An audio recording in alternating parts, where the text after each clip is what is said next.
Vamos lá, vamos iniciar mais uma aula aqui no Conselho Federal com muito amor e carinho para que possamos evoluir na profissão e pessoalmente também, né? Isso é muito importante. Hoje o assunto nós vamos tratar sobre locação de imóveis. Esse assunto, para nós, é regulamentado na Lei 8.245 de 91, que é a famosa Lei do Inquilinato. Nós temos uma segunda lei, que é a Lei 12.112 de 2009. Essa lei alterou poucas situações na Lei do Inquilinato. Importante lembrar que a locação é um assunto extenso. Nós temos outras legislações também. No Código Civil, temos o Código Civil que trata, sim, da locação dos bens móveis, em regra, e também dos bens imóveis, em caráter de exceção. O Estatuto da Terra também trata da locação de imóveis rústicos e rurais. Sítio, chácara, fazenda, rancho, qualquer outro nome que você queira dar para o módulo rural. Então veja, a legislação ela é extensa, sim. Quando for de administração de imóveis, tem que entender muito de locação. E a administração de imóveis é um segmento muito interessante para corretor de imóveis, para imobiliária, para advogados que possam fazer a administração. Consegue pagar as contas com a administração, as contas do seu escritório. É um segmento interessante, é um segmento importante, é um segmento que pode, sim, ser um braço do seu escritório. Então vamos juntos aqui desvendar essas situações práticas importantes aqui. O que eu quero falar para você? Na Lei do Inquilinato, vamos até acessar a Lei do Inquilinato, você consegue, com facilidade, compreender. Eu falo que a Lei do Inquilinato, apesar de ser de 91, na minha opinião, é uma das legislações mais simplistas, né? É uma legislação didática. Ela não... Dificilmente você vai ler e vai fazer uma confusão. A Lei do Inquilinato, o início dela, o artigo 1, a locação de imóvel urbano é regulada por essa lei. Aí vem a exceção, justamente o que eu falei. A exceção é o que é regulamentado pelo Código Civil. Em regra, o Código Civil regulamenta os bens móveis, a locação de bens móveis. Mas o Código Civil também regulamenta a locação de bens imóveis. Quais são esses bens, então? Tá? Nós estamos falando, sim, dos imóveis de propriedade da União, do Estado e do município, e suas autarquias e fundações públicas. Então, nós temos aí uma situação que esses imóveis vão ser regulamentados, a locação, pelo Código Civil ou leis especiais, tá? Depois aparece a vaga de garagem autônoma, isso logo no artigo 1º. A vaga de garagem autônoma e também os espaços para estacionamento de veículos. Então, essa relação locatícia de estacionamento, essa relação locatícia de vaga de garagem autônoma, que é aquela vaga de garagem que tem matrícula própria, exclusiva, é o Código Civil que vai tratar. Você que vai fazer ação de despejo, renovatória, revisional, o fundamento que você vai usar nessa ação é o Código Civil. Então, muita atenção em relação a isso. O terceiro, que aparece no artigo 1, os espaços destinados à publicidade. Então, quando a gente fala de espaço destinado à publicidade, eu acho que o grande exemplo que nós temos é o outdoor. O outdoor também tem que ser tratado, se for parar no judiciário, né, a peça inicial, exordial, a contestação, os fundamentos dessas peças, os fundamentos desse processo, também devemos usar o Código de Processo Civil. E o Código de Processo Civil e o Código Civil, tá? Eu falo que o Código de Processo Civil porque falou em processo, tem que usar o Código de Processo Civil. Mas o Código Civil é o fundamento material aqui, tá bom? Não podemos esquecer também hotéis, a parte hotéis, com a finalidade residencial, ou equiparados, tá? Também aplica-se sim o Código Civil para fundamentar as ações locatícias, então isso também é muito importante. Volto a falar, o arrendamento mercantil em qualquer de suas modalidades também. Então, isso muito bem estipulado, muito bem esclarecido no artigo 1 da lei. O artigo 2º, ele trata da responsabilidade. E a responsabilidade do locatário, em regra, é solidária. Solidária. É o que aparece no artigo 2º. Havendo mais de um locador ou mais de um locatário, entende-se que são solidárias se o contrato não se estipulou. Então, se o contrato nós não criamos uma cláusula diferente, a responsabilidade do locador e também do locatário, o inquilino, ela é sempre solidária. Então, o artigo 2º começa tratando desse assunto tão importante. O artigo 3º, ele fala o quê? O contrato de locação pode ser ajustado por qualquer tempo. Qualquer tempo. Então, a lei não obriga. Mas, professor Júlio, eu vi na lei do inquilinato que o contrato tem que ser feito por 30 meses. Não. A lei não obriga prazo nenhum. Nós que vamos escolher o prazo. Nós que vamos pactuar o prazo. O que tem de diferente? Quando você faz um contrato de locação, pelo prazo mínimo pode ser mais, de 30 meses, o locador ganha um plus. Eu falo que é um presente da lei. Qual que é esse presente, professor Júlio?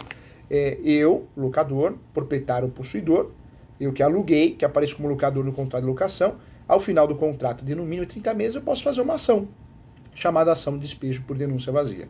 Cuidado, o despejo na locação, nós temos muitas teses, nós temos mais de 30 teses de despejo. Despejo por falta de pagamento, despejo por denúncia vazia, despejo por descumprimento contratual, despejo por ato ilícito. Então nós temos várias teses importantes para fazer o despejo. Ação de despejo, nós não aprendemos assim na graduação, porque a graduação de Direito ela é muito ruim, muito fraca, né? Não venha com nome, mas essa instituição é melhor. É tudo igual, hein, gente? Tudo igual. O que a gente percebe? Né? A faculdade de Direito não tem prática. Então, até a gente conseguir entender a prática e enxergar que é diferente da teoria, a gente sofre, hein? Sofre muito. Quando nós falamos de despejo, nós achamos que o despejo é uma ação somente para cobrar os aluguéis em atraso. E não, o despejo é uma ação de rescisão de contrato. Quando nós queremos o fim de um contrato, não concordamos com o contrato e não conseguimos fazer o distrato, né, o fim do contrato consensual, muitas vezes nós vamos buscar o Poder Judiciário. E buscando o Poder Judiciário, a ação que nós vamos usar é a rescisão de contrato. Isso para financiamento imobiliário, isso para compra e venda, quando existe um induzimento ao erro, onerosidade excessiva, existem motivos, teses, né, e não existe um acordo, eu vou buscar o Poder Judiciário para fazer uma ação de rescisão de contrato, que também é usada no mundo do direito e no mercado imobiliário. Mas na locação, na relação locatícia, não há que se falar em ação de rescisão de contrato, porque o despejo faz a vez da ação de rescisão de contrato. Por isso eu defendo nos meus livros, nas minhas obras, que o despejo também pode ser feito pelo inquilino. Claro que pode. Inclusive tem nome, despejo por culpa exclusiva do locador. Eu sou inquilino, o locador por algum motivo, ele está atrapalhando o meu comércio, a locação comercial, ele está atrapalhando eu pagar aluguel, ele está dificultando as coisas, eu tenho provas em relação a isso. Isso acontece muito, hein, gente? O locador aluga para você, só que ele aluga em cima, aluga embaixo, aluga do lado, aluga para calçada para um sujeito que está vendendo pulseira, né? Acontece, tem locador que visa só lucro. E aí você, inquilino, fala, não quero mais, não vou mais me sujeitar a isso, eu estou passando nervoso.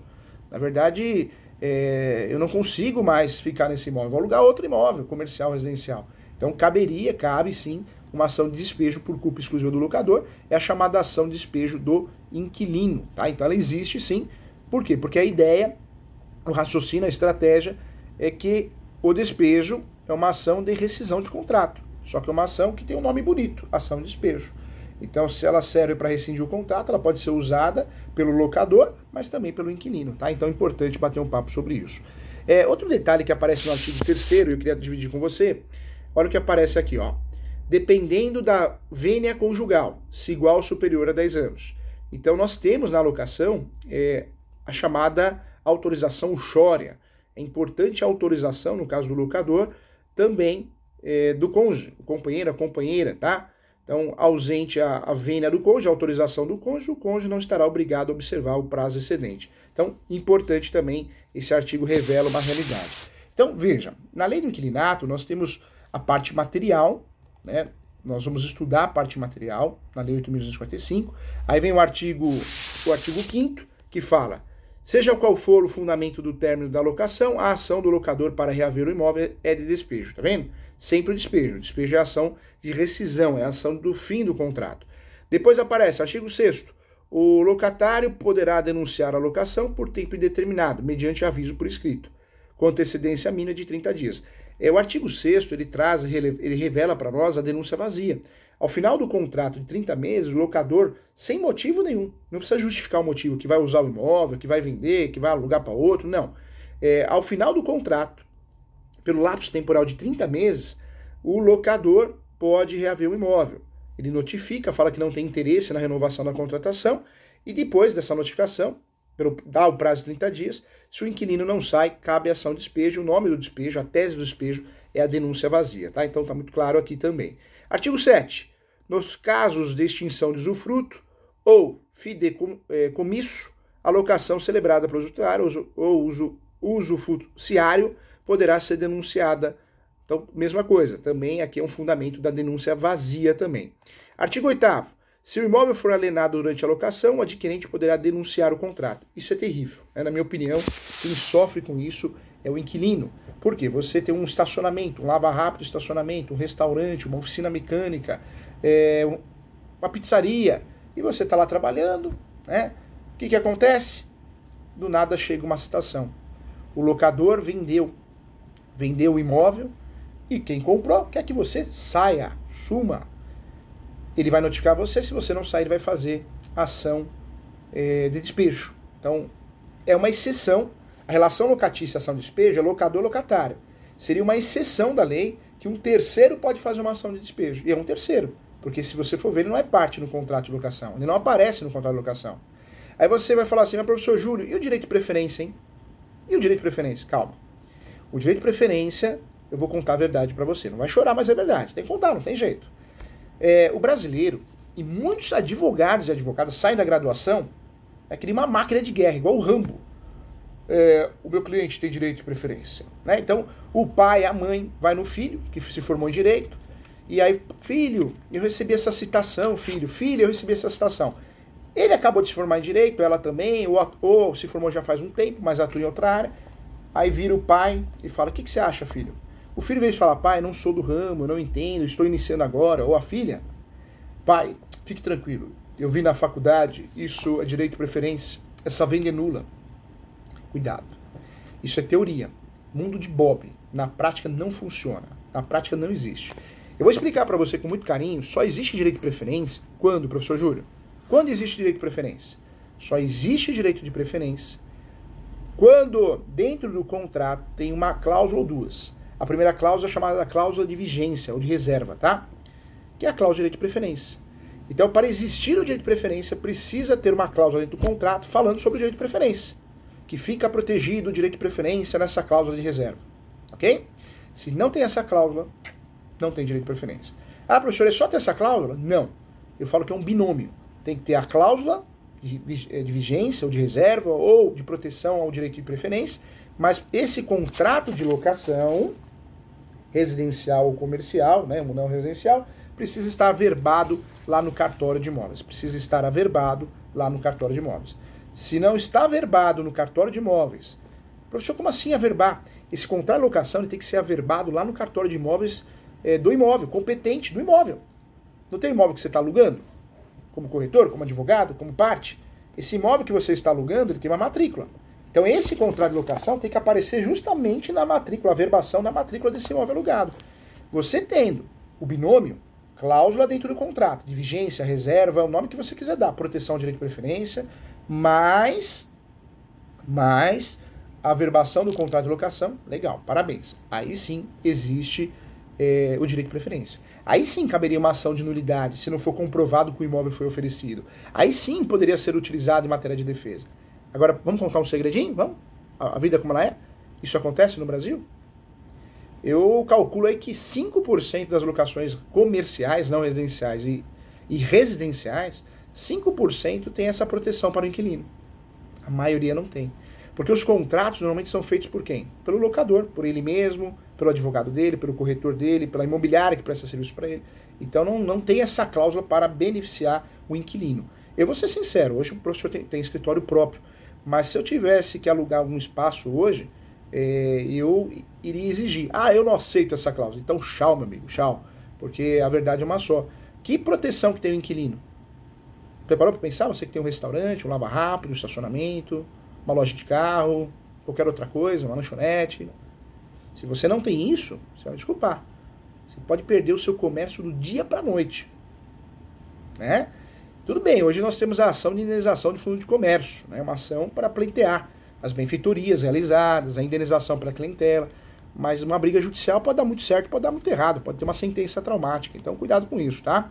Então muita atenção.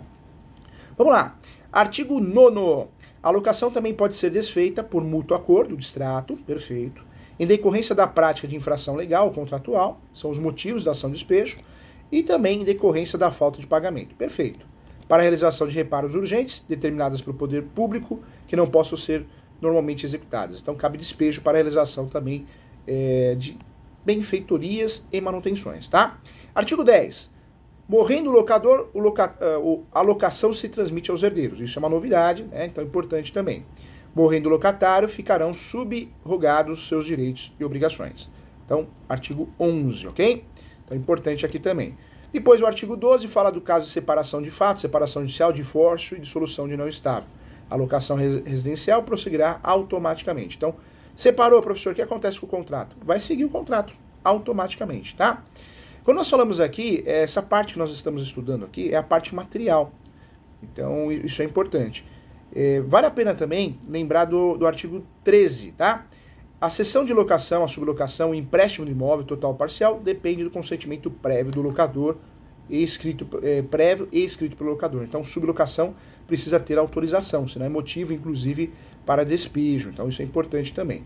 E aí vem o artigo 22 da Lei 8.245, que vai fazer o quê?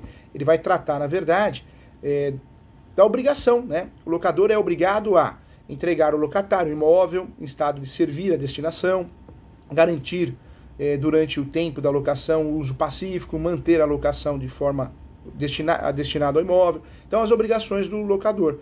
O artigo 23, ele fala o quê? Fala das obrigações do locatário, tá? Então, você que é corretor de imóveis, você que é advogado, você que é inquilino ou é locador, tem que ler o artigo 22 e 23. Basta digitar no Google, Lei 8.245 de 91. Vou repetir, Lei 8.245 de 91, tá? Então, isso aqui tem que ser estudado, tem que ser analisado, principalmente quem trabalha com isso, vive disso, tá? Então, isso é fundamental.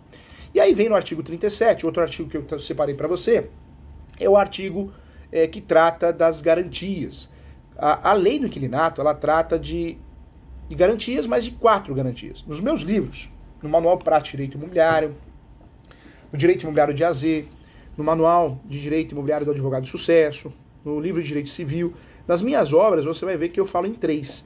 Professor, você esqueceu uma? Não, não é que eu esqueci, é que na verdade o tempo passa e o direito vai sofrendo mutações. A lei é de 91, né, gente? A lei é de 91.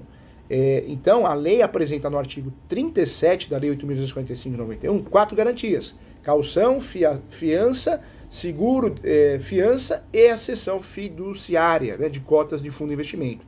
Mas o que acontece? O seguro, ele virou o gênero de várias espécies. Hoje tem locação até que você contribui com o seu time de futebol, o seguro fiança, né? Então hoje, na realidade, para ficar mais didático, nós temos 3 garantias, apesar da lei apresentar 4. Caução é a garantia com um bem. Eu posso dar 3 meses de depósito em dinheiro, eu posso dar um carro, uma moto, uma bicicleta, caução. Eu posso dar um bem meu em garantia, eu posso dar um bem de um terceiro, chama garantia de caução com bem próprio. Tá? E tem corretor que não lembra disso, hein? Perde bons negócios, hein? O professor tem uma casa na praia, eu fui fazer uma locação para um parente, né? E eu não quis ser fiador, porque fiador o risco sempre é maior. Eu quis dar a casa de praia em garantia, né? Em garantia para ajudar esse parente. E o corretor de imóveis falou, mas isso não pode, professor Júlio, isso não pode. Como que vai dar uma garantia com um bem? Falei, eu posso ser fiador ou eu posso dar um imóvel em garantia, isso é caução. É uma garantia com bem de terceiro. Se tem minha autorização que sou proprietário, pode. Então a garantia do contrato de locação, ela pode ser dada através do fiador, o CPF é a garantia, ou a caução, 3 meses de depósito, um carro, uma moto, uma casa, um bem próprio do locatário ou um bem de terceiro. Foi o que eu fiz, depois ele entendeu, a imobiliária entendeu, acabou fazendo. Ou seja, eu dei um imóvel meu na praia em garantia para um contrato de um familiar. Qual que era a garantia daquele contrato? O meu imóvel na praia, eu não fui fiador. Na verdade, eu dei um bem, um imóvel meu em garantia. Isso é possível, tá? Então, o artigo 37, ele explica direitinho. Quando eu falo de garantias no contrato de locação, ou eu uso uma ou nenhuma. Não posso acumular garantias, hein? Eu lembro de uma senhora, cliente minha, portuguesa, que ela falava, doutor Júlio, eu quero 3 garantias para ficar bem garantidinho. Não tem nada de bem garantidinho, tá? É uma garantia só, esquece esse garantidinho, tá bom? Então, não, é uma só ou nenhuma, né? Professor, você orienta a fazer um contrato de locação sem garantia? Oriento sim, gente, oriento sim. O contrato de locação sem garantia, processualmente falando, é muito bom, é muito interessante. Por quê, professor Júlio? Porque o contrato de locação sem garantia, provavelmente eu vou conseguir eliminar para ajudar meu cliente locador se não foi pago o aluguel, se ele quer o despejo. Então é seguro. Aí você vai falar, mas professor, contrato de locação só é seguro se tem garantia. Não é verdade. O contrato de locação, sem garantia, ele também é seguro. Porque eu vou ser muito sincero com você, não é a garantia que vai dar segurança ao contrato, mas são os atos iniciais, o chamado due diligence hoje. Né? Poxa, você tem uma imobiliária, você tem uma advocacia que faz administração de bens, você é um corretor de imóveis que faz administração de bens, você aluga o imóvel, não solicita nada de certidão, de documento. Ah, mas é conhecido. Você está errado, né? Você está errado. Você sabe que o corretor advogado, quando presta serviço de assessoria jurídica, ele é responsável pelo contrato. Existe uma responsabilidade civil, pode sobrar para você. Então cuidado, tá? O mínimo que você tem que fazer é solicitar a certidão de propriedade atualizada ao locador, para ver se ele é dono, se ele é posseiro. O posseiro também pode alugar, tá na lei. Em relação ao inquilino, solicitar o quê? Certidão de distribuidor cível, da esfera estadual, da esfera federal. Solicitar certidão de distribuidor criminal, da esfera estadual, da esfera federal. Certidões de protesto, onde ele mora, onde ele trabalha. Protesto, cartório de protesto. Será SPC, né? Essa consulta tem que ser feita. Você está vendo que o sujeito tem 10 ações de despejo no nome. 2, uma, ação de cobrança, ação de execução. Você vai aprovar a locação? Então, cuidado. Mas eu tenho uma notícia boa. No Brasil, pelo número de locações, que é um grande negócio imobiliário, é um grande nicho de mercado, no Brasil, pelo número de locações que nós temos residenciais e comerciais, até que existem poucas ações de despejo. É sinal que a maioria das imobiliárias, os corretores de imóveis, corretores, corretoras, advogados que atuam nesse segmento de administração de bens, de locação e administração de bens, é sinal que está fazendo um trabalho bem feito, né? Um trabalho de qualidade, tá? Então, ponto importante. Então, que eu queria bater um papo com você. Volto a falar, a caução pode ser com bem de terceiro ou um bem próprio, tá? Então, é importante isso. Olha só, aí vem o artigo 40, o locador poderá exigir novo fiador. Então, o fiador hoje ele pode sair. Como que ele sai, professor? O fiador ele tem que notificar as partes, via R ou via cartório. Notifica as partes, quando volta o AR, ele fica preso 120 dias, depois ele sai. Aí o inquilino tem que arrumar uma nova garantia. Se o contrato ficar sem garantia, pode sofrer ação de despejo. Professor, mas poxa, o fiador ele quer sair, ele tem que ficar preso no contrato 120 dias? 120 dias. Mas hoje ele pode sair. É melhor ficar preso 120 dias e poder sair do que no passado, que ele ficava preso até o final do contrato ad eterno. Então eu sou fiador de alguém. Aí eu estou percebendo que a pessoa, o inquilino, não está pagando aluguel. Eu vou segurar essa bomba? Não, eu saio do contrato. Pelo menos eu consigo estagnar a dívida, não é isso? Pelo menos eu sei que eu vou pagar 120 dias de aluguel, mas não mais que isso. Dicas importantes para o fiador, hein? O fiador pode limitar a garantia, até 10 aluguéis, 5 aluguéis, quanto ele quiser. É pena que o fiador não sabe disso, né? Então, normalmente ele é fiador e pronto, mas ele pode limitar até 5 aluguéis, 10 aluguéis. Pode ser fiador, garantia limitada ou ilimitada. E o fiador pode entrar numa fria maior ainda. Se o contrato de locação tiver o quê? Uma cláusula dizendo que ele inverte a responsabilidade, porque em regra o fiador é responsabilidade o quê? Subsidiária. Mas ele pode assinar uma cláusula dizendo que a responsabilidade é solidária, tá? Então, ponto importante a ser observado também. O artigo 43 tem os crimes da locação. Existem crimes da locação. Exigir por motivo de locação um valor antecipado. Não pode. A locação, cobrar valor antecipado é só na locação por temporada, é a única exceção. Cobrar luvas para a renovação do contrato, 3 garantias, né? Então, existem vários crimes relacionados à locação. Então, importante saber. Então, até mais ou menos ali, ó, olha só que interessante, ó, dentro desse estudo da lei, nós vamos ter aqui vários artigos que vão tratar. Depois vem o artigo 51, que vai tratar da locação não residencial, que é a locação comercial, shopping center, industrial, galpões, é tudo o artigo 51. Aí vem o artigo 53, aí vem os artigos. E logo depois, olha só, nós entramos já na parte processual. Então, na verdade, a parte material dentro dessa lei, ó, mostrando para você aqui, ó, ela vai até, olha só, é isso mesmo, ó, até o artigo 63, não, aí já começa a falar de processo. Então, na verdade, um pouquinho antes. Ó, até o, não, já fala de despejo. Deixa eu ver aqui. Ó, é isso aí, ó. Até o artigo 58, nós temos o direito material da locação. Se você ler até o artigo 58, são as regras de direito material. A partir do 58, a partir do 59, nós já entramos na parte processual. Aí vem as ações locatícias. Então, a 59 vem a ação de despejo, que é a ação de rescisão de contrato. Professor, o que está acontecendo em época de pandemia? Nós não temos um padrão. A lei Covid-19, né, uma lei tardia, ruim, confusa, contraditória, demorou para sair. Quando saiu, não resolveu nada. Hoje, o judiciário está fazendo o que ele quer, com base na jurisprudência. Então, tem juízes que entendem que sim, tem despejo em época de pandemia, a emissão de despejo, a ordem de despejo, que o contrato foi assinado antes da pandemia, e tem juízes que não, que suspendem achando que deve ser aplicada a jurisprudência e também usado o princípio da dignidade da pessoa humana na Constituição Federal, independente do motivo. O despejo fica suspenso, tá? Então, essa é a realidade. Existe uma confusão em relação ao despejo. Existem motivos para eu pedir a liminar de despejo. Para eu pedir a liminar de despejo, eu tenho que caucionar 3 aluguéis. Isso é engraçado no Brasil, não tem padrão. Tem um Carlos, né? O Carlos que foi meu sócio no Instituto, é um amigo meu, Ele fez uma ação de despejo e ele juntou a cópia de um cheque. E o juiz aceitou, achando que era uma caução. Não teve depósito, foi fictício. Né? Então, essa questão dos 3 meses de depósito para conseguir a liminar é complicado, hein? Posso pedir a liminar, então, ao término da locação, com a morte do locatário, sem deixar sucessor, a permanência do sublocatário no imóvel quando foi extinta a locação. Tem vários motivos aqui, a falta de pagamento do aluguel e acessórios, que eu posso pedir a liminar, né, a desocupação. Está ali no artigo 59 da lei. Tá? Então, importante ali você ler também. Quando eu falo da multa, a multa é sempre proporcional, então não posso inventar multa, 10 aluguéis, 20 aluguéis, igual uma cliente que me procurou que o advogado cobrou uma multa de 10 vezes o valor do contrato. Isso não existe, né, gente? Na locação também não, a multa ela é regulamentada, 3 vezes o valor do aluguel. Se o sujeito está saindo antes, ele vai pagar proporcional a isso, tá? Então não posso inventar multa, não, tá errado. No artigo 67 vem a ação de conciliação de pagamento e acessórios de aluguel. A orientação do advogado é sempre pagar, só não paga quando não tem jeito. Se o inquilino não paga o aluguel, ele perde a razão. Então tem que pagar, paga em juízo. A locadora, a imobiliária, o corretor, o advogado não está aceitando receber aluguel, não manda mais boleto, deposita em juízo, através de uma ação de conciliação de pagamento de aluguel, tá? Então fica aqui a dica com muito carinho. Depois do artigo 71, vem a ação renovatória, é uma ação para renovar o contrato comercial. É uma ação para salvar o seu comércio, hein? Mas tem que estar muito ligado nesse artigo 71.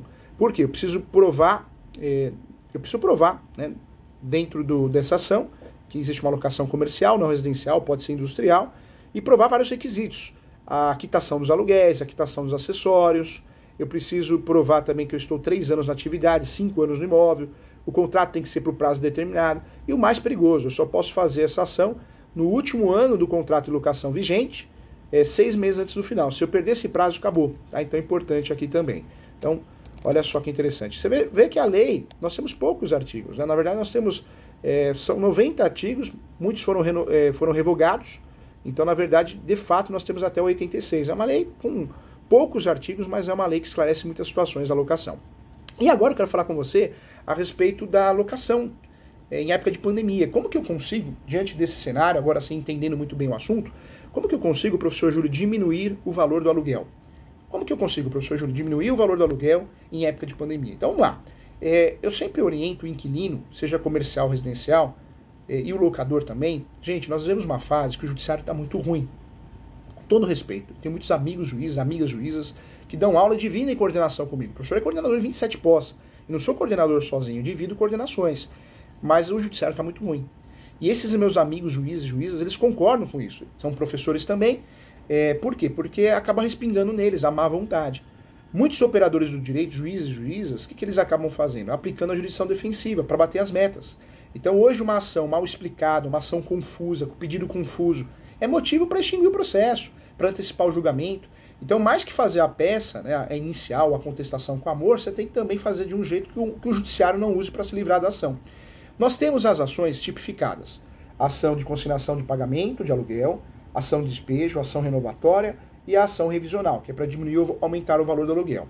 Nós temos as ações atípicas, são ações novas, né? São ações que não está na lei, não está no artigo, mas existe. Quais são essas ações? Então tem duas.